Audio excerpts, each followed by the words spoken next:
ده نديم وعنده مرض التوحد، وبسبب مرضه ده بيمر بعواقب ومواقف كتير وأبرزها استغلاله. ففي حلقة النهاردة هنتكلم عن مسلسل حالة خاصة، وهنعرف هل كان المجتمع قاسي على نديم.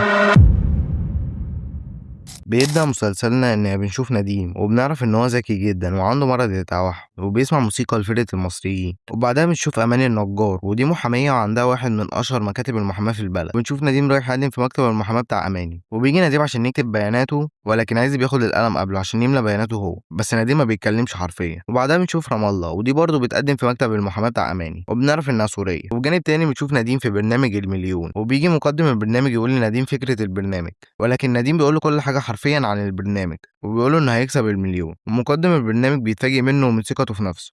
وبننتقل تاني لمكتب المحاماة، وبتبدأ أماني تسأل أسئلة قانونية لنديم، وبتلاقيه بيجاوب على كل الأسئلة وبسرعة جدا. بس ما بيتقبلش نديم لأنه دفعة 2016، وخالد بيقول إنهم عايزين دفعة 2015. وبعدها نديم بيفتكر كلام أمه ليه وهو صغير، وهي بتقول له عايزاك تبقى ناجح. فبيرجع نديم تاني وبيقول لهم إن هو محتاج الشغل ده، وبيقول لأمان إنه كان الأول على دفعته وكان هيتعين معيد في الكلية، بس ما اتعينش عشان مش عادي، أو بمعنى أصح عشان عنده توحد. وأماني بتقول له شكلك ما قريتش الإعلان كويس ومحتاج تقراه. وبعدها نديم بيمشي. وبعد كده بنشوف أكتر حاجة كليشيه والله بين يوسف وندى. هو بيقفل على عربيتها فبتتخانق معاه، وفي الآخر بتقول له اسمها وهو بيقول لها اسمي يوسف. يعني مفيش أي حاجة تخلي المشهد ده مختلف. يعني لو كانوا اتعرفوا في الشغل أو المكتب هيدي مساحة أكتر لعمق الشخصيات بدل الصدفة المستهلكة دي. المهم إن بنشوف بعدها رام الله بتروح مكتبة جميل، مكتبة الأصدقاء، وبنعرف إن جميل ده صاحب نديم الوحيد وكبير شوية في السن. المهم إنها هتبقى عايزة كتاب، فجميل بينادي على نديم وبيجيبه لها نديم. وجميل بيقول له اسمها جميل جدا، ونديم بيقول له اسمها رام الله. وبتقول له انت عرفت منين؟ ثانيه، لا ثانيه بجد، هو ايه اللي عرفت منين؟ اول حاجه انت داخله بتقولي له انا بشبه عليك، تاني حاجه انت قايله اسمك قدامه وانتوا بتقدموا في الشغل، يعني هنعديها ماشي. وبعدها بنشوف خالد واماني داخلين المحكمه، وبنشوف نديم بيروح لاماني وبيقول لها انه عنده عرض ليها ما يترفضش، وبيقول لها العرض انه ممكن يشتغل بدون مرتب، وهي بترفض وبتسيبه وبتمشي. وفي قاعة المحكمة بنشوف نديم بيكتب استنتاجاته للقضية، وبيروح نديم يدي الاستنتاجات دي أو حل القضية لأماني، وفعلا أماني بتاخدها وبتترافع وبتكسب القضية. وبعدها أماني بتقول لخالد إنها عايزة نديم يجي يتدرب مع المحامين في المكتب، وده يعني عشان شافته ذكي وحل ليها القضية. وبعدها بنروح لبرنامج المليون، ومقدم البرنامج بيسأل نديم آخر سؤال وسؤال المليون، وفعلا نديم بيجاوب وبيكسب المليون. وسبحان الله رام الله وأماني وعز كلهم بيبقوا بيتفرجوا على البرنامج وبيشوفوا نديم وهو بيكسب الفلوس. وبعدها بنشوفهم بيتجمعوا في مكتب أماني، وأماني بتقول لهم إن الأشطر فيهم هو اللي هيتعين، وبتقول لهم إنهم هيشتغلوا على قضية واحدة. وبعدها بنشوف الست اللي هيشتغلوا على القضية بتاعتها، وبتقول لهم إن جوزها ما بيعرفش. فنديم ما بيفهمش وبيقول لهم يعني إيه ما بيعرفش. فخالد بيقول لعز يفهم نديم يعني إيه ما بيعرفش، فبيروح نديم لعز وبيقول له يعني إيه ما بيعرفش، فعز بيتريق عليه وبيقول له زيك كده.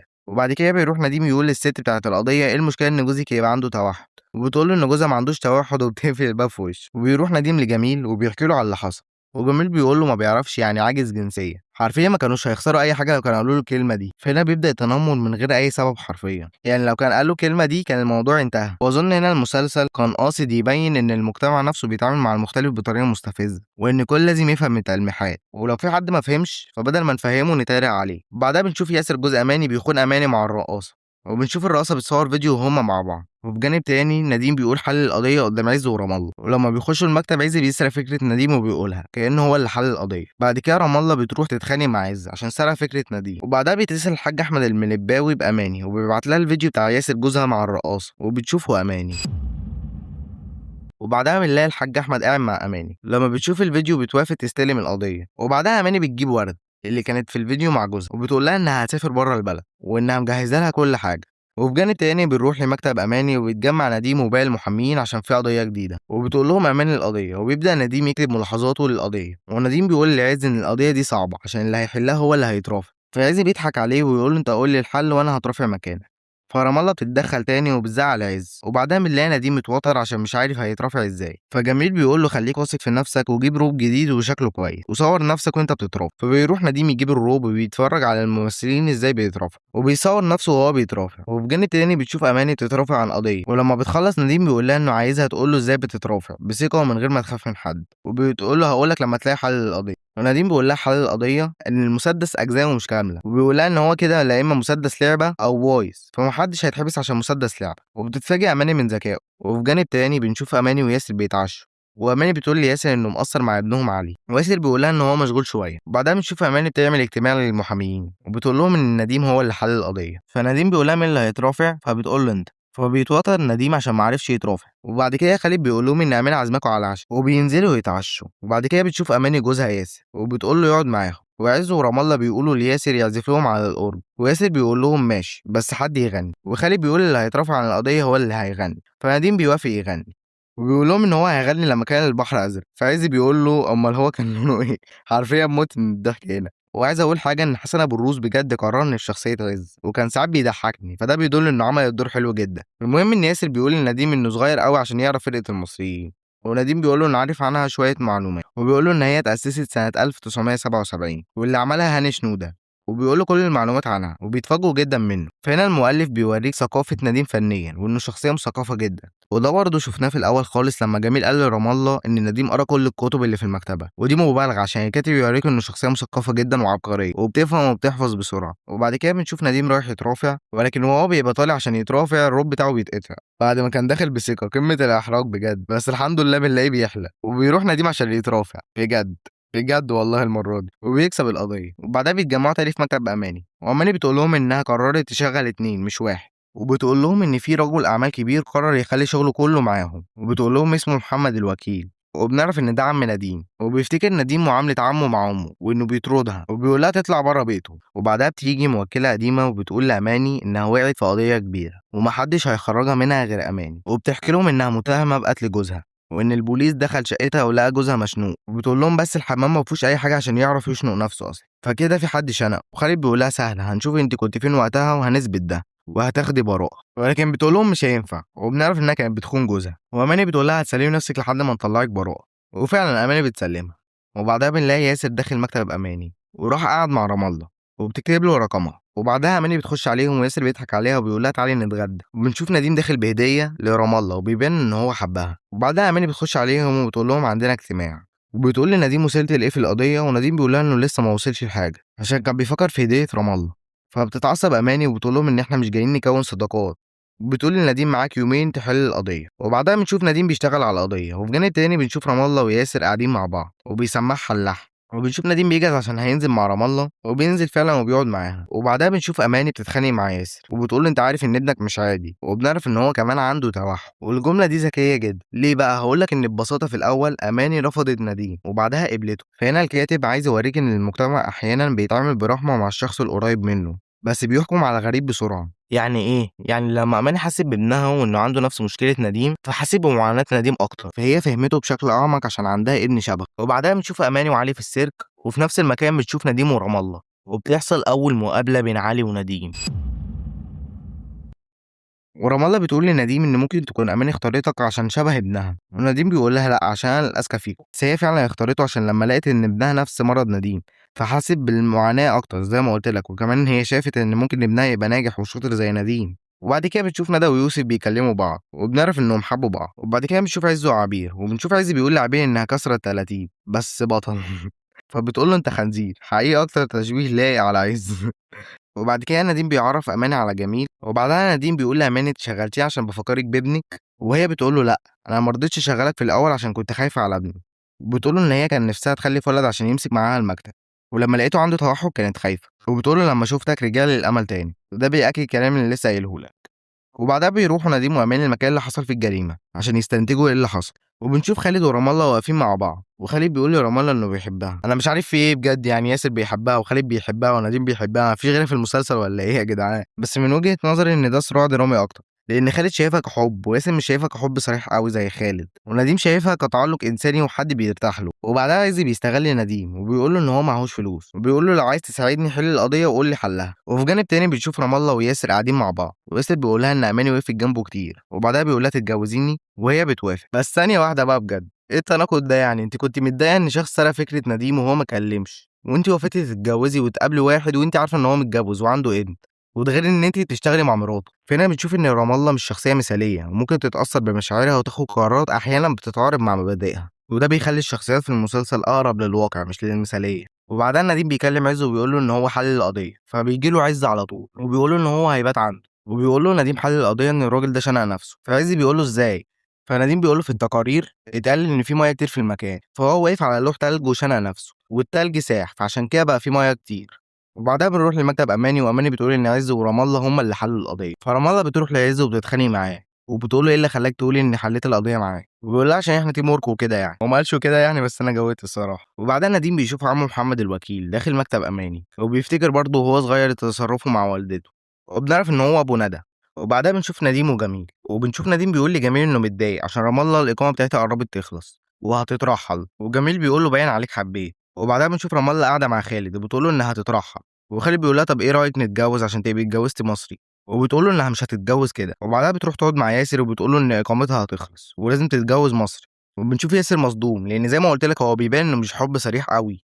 وبعدها أماني والمحامين بيتجمعوا وبتقول لهم على القضية، وبتقول لهم إن نديم هيبقى مكانها، وده لأنها هتاخد أجازة. وفي جانب تاني بنشوف أماني بتقول لياسر إنه مقصر مع ابنه وإنه ما يعرفش هو في سنة كام أو نفسه يطلع إيه لما يكبر. وبعدها نديم بيروح المكتب بس ما بيلاقيش حد جه غير ندى. فهنا المؤلف بيوريك الحاجة وعكسها، يعني في موظفين عشان عارفين إن هو اللي بقى مكان أماني ما جوش عشان هو مش هيزعق وكده، ولكن برضه وراكن إن ندى جت، يعني مش المجتمع كله بيتعامل معاه بنفس الشكل. وبيتضايق جدا نديم إن مفيش حد جه وبيمشي. وبالليل بنلاقي رام الله مستنية ياسر عشان يجي يتجوزها بس ما بيجيش، ولكن اللي بيجي نديم وبيتجوز رام الله. وبعدها نديم وباقي المحامين بيتجمعوا في المكتب، ونديم بيعمل نمرة وبيزعق لهم وبيقول لهم ما تعملوش الحركة دي تاني. وبعدها رام الله بتيجي متأخر فبيزعلها نديم وبيقول لها مش هتشتغلي على قضايا تاني لحد ما أماني تيجي. وقبل ما بتمشي نديم بينادي عليها وبيبين لها ان دي نمرة مش حقيقية. وبعدها محمد الوكيل بيجيب ملف الأماني وبيقول لها ان ده طلع من المكتب عندك، بشكل في حد بيتشاع عندك في المكتب. وبعدها أماني بترجع المكتب وبتقول لهم إن باقي شهرين وهيعرفوا مين اللي هيتعين، وبيبدأوا يشتغلوا على القضية. وفعلا بيحل القضية نديم وبيترافع وبيكسب القضية. وبنشوف رام الله عند ياسر، وياسر بيقول لها إنه جايب لها شهود عشان يتجوزها، ولكن رام الله بتقول له إن هي اتجوزت، وبيقعدوا يتكلموا مع بعض. وبعدها بتشوف أماني رام الله طالع من عند ياسر جوزها. وبعد كده عبير بتقول لأماني إن نديم ورام الله اتجوزوا. وبعد كده بنشوف عز بيقول لعبير إنها برضه كاسرة ال40 وبتتضايق جدا وبتسيبه وبتمشي. وبعدها بتيجي مكالمة لنديم وبيتقالوا فيها إن جميل في المستشفى، وبيروح له هو وأماني. وبنعرف من الدكتور إن جميل عنده سرطان، ونديم بيتصدم جدا وبيخش الأوضة اللي فيها جميل وبيفتكر كل الذكريات بينهم. وبعدها أماني بتروح لمحمد الوكيل عم نديم وبيديها صور لنديم وبيقولها إن هو اللي خد الملف. وبعدها محمد بيقولها إنه لازم يمشي من المكتب. وفي جانب تاني بنشوف ندى ونديم وبتقول ندى إن يوسف هو اللي خلاها تاخد الملف من مكتب أماني، ونديم بيقول لها تديله الملف وهو يتصرف، اللي هو بتحط نفسك في مواقف بايخة. بعدها نديم بيروح وبيلاقي أماني داخلة عليه، وبعدها بتقول له يحكي لها هو مين. نديم بيحكي لها وبيقول له إن عمه يبقى محمد الوكيل بس هو مش معترف بيه. وفي جانب تاني بنشوف نديم ورام الله بيسندوا جميل، وبنعرف إن هو خرج من المستشفى. وبعدها نديم بيقول لرام الله إن النهارده أماني هتقول لهم مين هيكمل في المكتب، ونديم بيقول لها إنه متأكد إنه مش هيكمل ولكن الاجتماع بيتأجل. وبعدها ندى بتقول لهم إنها عازماهم عندها في البيت عشان هي ما تعرفش مين اللي هيكمل. وبعدها عايز بيروح يصالح حبير. وبعد كده بنشوف مواجهة أماني بيوسف بعد ما عرفت إنه خلى ندى تسرق الملف من المكتب بتاعها عشان يديه للمحامين تانيين مقابل فلوس. وفي بيتنا ده بنشوف محمد الوكيل دخل وبيسلم على المحامين. وبعدها بنشوف نديم ومحمد الوكيل قاعدين مع بعض، وبنشوف نديم بيقول لمحمد ان هو مش عايز منه حاجه، وبيقول له ان امه قبل كده قالت له لما حد يلاقيك مش عايز منه حاجه بيبتدي يخاف. وبعدها بنشوف عز بيعرض الجواز على عبير وبتوافق، مش فاهم ازاي يعني بعد ما قالت له يا خنزير، وبعد لما قعد يقول لها ان الكسره 30 وال40، وعلى ما اظن انها وافقت عشان ما تبقاش لوحدها اكتر من كده. وبعدها اماني بتقول لهم في الاجتماع ان عز وعبير هيتخطبوا، وبنعرف ان عز وندى هما اللي هيكملوا في المكتب.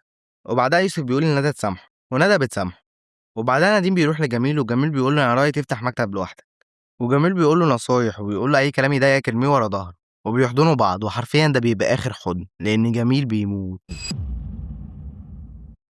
وبنشوف نديم واماني ورام الله زعلانين جدا في المكتبه. بعد كده بيروح نديم يدور على مكان عشان يعمل فيه المكتب بتاعه زي ما جميل قال له، وفعلا بيلاقي مكان، والنديم ورام الله بيجهزوا المكان ده. بعدها اماني وعز وعبير وندى بيروحوا يباركوا لنديم، واماني بتعزمهم على مسرحيه ابنها. وبعد كده بيجي موكل لاماني وبتقول له يروح لنديم عشان نديم قال لها ان مفيش ولا موكل جه، وده بيبين اكتر ان اماني فعلا بتحبه وشايفاه زي ابنها. وفي جانب تاني بنشوف رام الله بتروح لياسر وبتقول له انها مش هينفع تقابله تاني، فبيسالها ياسر وبيقول لها كده في حد في حياتك، وبتقول له نديم. بيضحك وبيقول لها انت هتسيبي ياسر عشان عيل عنده توحد، وحرفيا بيبان هنا شخصيته الزباله اكتر، يعني ان هو عنده ابن زيه بالظبط وقال الكلمه دي. فهنا ياسر اصلا مش همه المسؤوليه واهم حاجه عنده نفسه. ورمله بتقول له ان هو اخر واحد يقول كده وبتسيبه وبتمشي. وبعدها بنشوف الموكل اللي اماني بعتته لنديم وبيقول لنديم على القضيه. بعدها اماني بتقول لياسر يطلقها وبتسيبه وبتمشي. وفي جانب تاني بنشوف نديم بيترفع عن القضيه وبيكسبها واماني بتبارك له. وبعدها نديم ورام الله بيروح عشان يطلق، ولكن رام الله بتقول لنديم انها مش عايزه تطلق، وبيقول لها بس احنا مش هنعرف نكمل مع بعض عشان أنا مش عادي. وبتقول له إن هو طيب جدًا وذكي جدًا، وبتقول له إنها بتحب تتفرج على التلفزيون في نفس الوقت بتاعه وبتنام في نفس الوقت بتاعه. وبتقول له في الآخر إنها بتحبه، وبيقول لها وأنا كمان.